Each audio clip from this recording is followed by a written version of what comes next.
Hello everyone, here I'm discussing +1 topic principal concept convention assumption।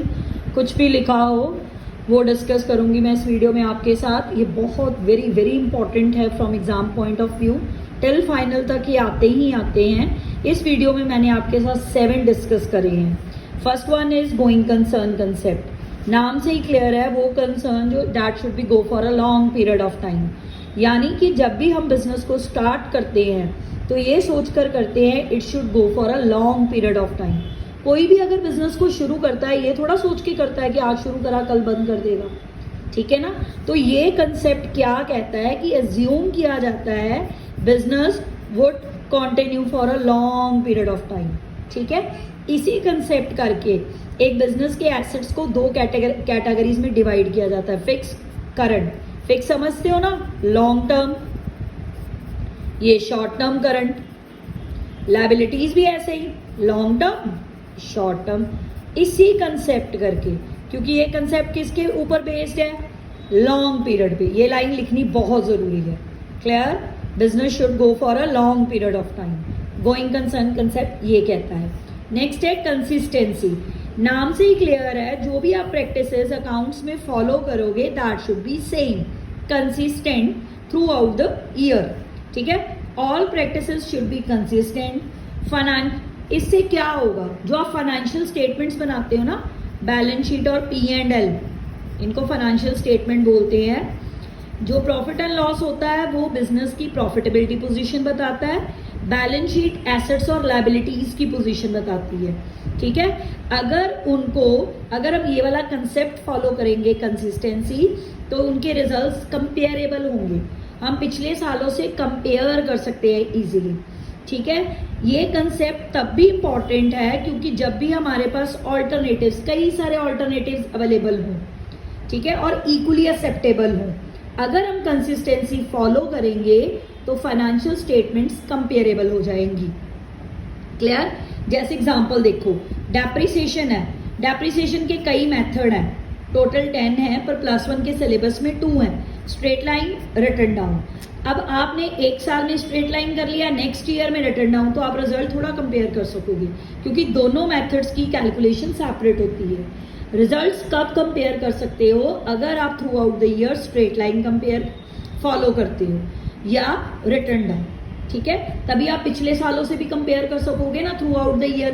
Current year में भी आपने करा, प्रीवियस ईयर में भी करा, उससे प्रीवियस ईयर में भी करा, ठीक है। समझ गए ना। कंसिस्टेंसी क्या कहती है, कोई भी अगर मेथड फॉलो करोगे ना अकाउंटिंग का, that should be same through out the year. पूरे साल में भी सेम रखो और पिछले सालों में भी उसको ही फॉलो करो, तभी आप रिजल्ट्स को कंपेयर कर सकते हो। क्लियर। नेक्स्ट, थर्ड है एक्रूअल। एक्रूअल कहता है कि ट्रांजैक्शन तभी रिकॉर्ड कर लो जब अक्कर होगी। ये नहीं कि उसकी सेटलमेंट का वेट करो। जैसे इनकम रिकॉर्ड कर लो जब आपने सेल्स करी या किसी की सर्विसेज रेंडर करी, ठीक है। ये तब नहीं रिकॉर्ड करनी जब हाथ में पैसा आएगा, कैश रिसीव करोगे।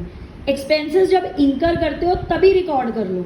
ये मत सोचो कि जब कैश में पेमेंट होगी या जब पे करोगे तब रिकॉर्ड करनी है।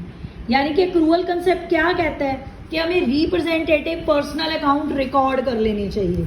ये चारों क्या होते हैं, रिप्रेजेंटेटिव पर्सनल अकाउंट, ये चारों रिकॉर्ड करने चाहिए in order to know the correct profit and loss of the business.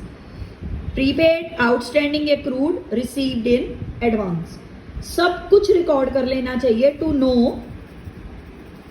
Correct profit of the business और एंटरप्राइज। समझ गए। नेक्स्ट है बिजनेस एंटिटी या अकाउंटिंग एंटिटी। इसका क्या मतलब होता है, business and businessman both have separate entity, separate entity from its owner, both have distinct entity.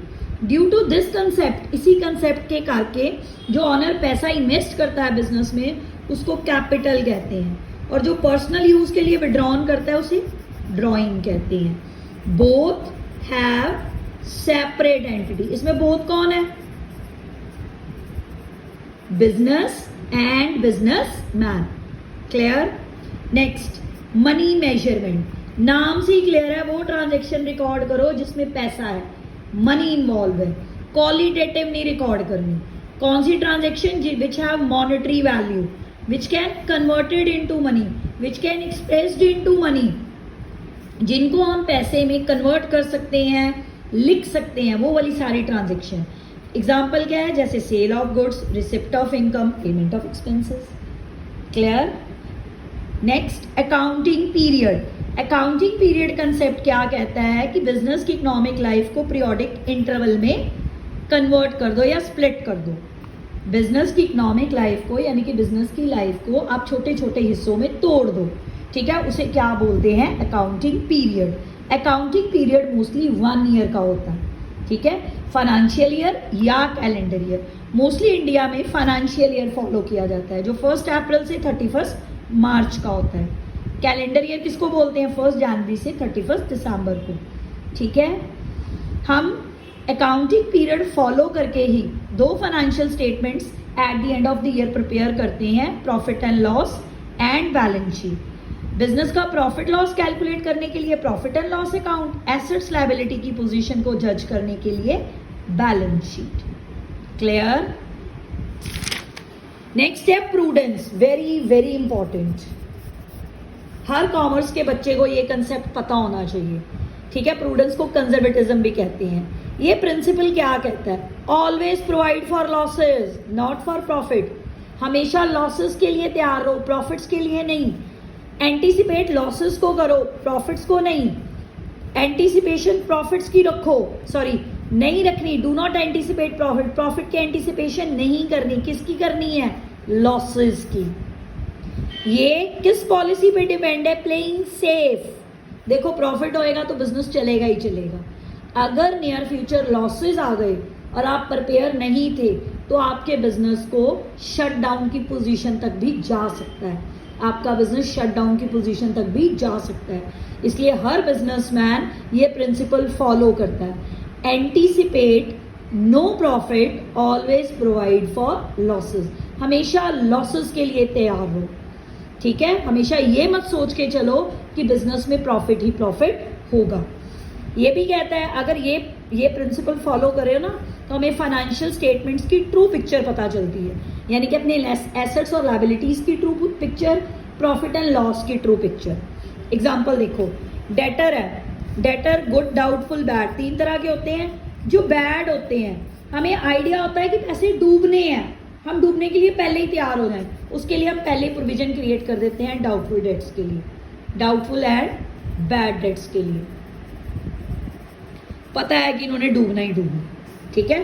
3 तरह के होते हैं ना, गुड, डाउटफुल, बैड। डाउटफुल और बैड के लिए हम पहले प्रोविजन क्रिएट कर देते हैं।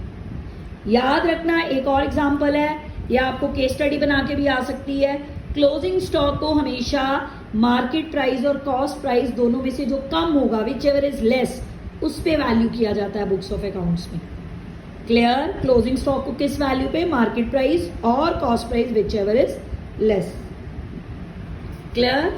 बहुत इंपॉर्टेंट प्रिंसिपल है ये मैंने आपके साथ 7 डिस्कस करे, गोइंग कंसर्न, कंसिस्टेंसी, एक्रूअल, ठीक है, business entity, money measurement, accounting period, और नेक्स्ट है प्रूडेंस और conservatism. All these 7 are very very important. अच्छी तरह से करना। Thank you very much.